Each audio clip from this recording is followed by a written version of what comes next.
Columbus is a diverse city with people from all over the world, but some who have come here from El Salvador may soon have to leave the country for good. The Trump administration is ending a temporary protection status for 200,000 immigrants from El Salvador, specifically those who came to the U.S. in 2001 after earthquakes rattled that country. They've been able to live and work here legally under that temporary protected status. Now, they have until September 9th of 2019 to leave the country, find a legal way to stay here, or face deportation. NBC4's Katie FERRELL met with several Salvadorians, local Salvadorians today. She's live downtown with their concerns about their futures. Katie? That's right, and those folks I spoke with today, many have lived here in Central Ohio for years under that temporary protected status. That's allowed them to live and work here legally. Well, now they're really concerned. They're worried about the future, and they were too afraid to speak with me on camera for fear of being deported. I did, however, speak with a local Salvadoran businesswoman. She's a U.S. citizen, and I asked her what this means for her community.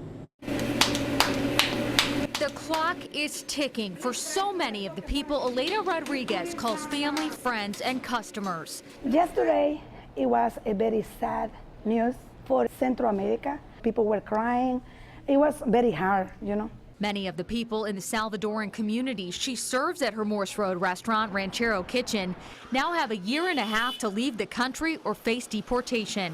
It's like most of the people I know, there's Salvadorian hard workers and they have TPS. She doesn't think President Trump will go through with the threat to deport the 200,000 Salvadorans currently living in the U.S. with TPS, temporary protected status. I think he's not going to leave us like that.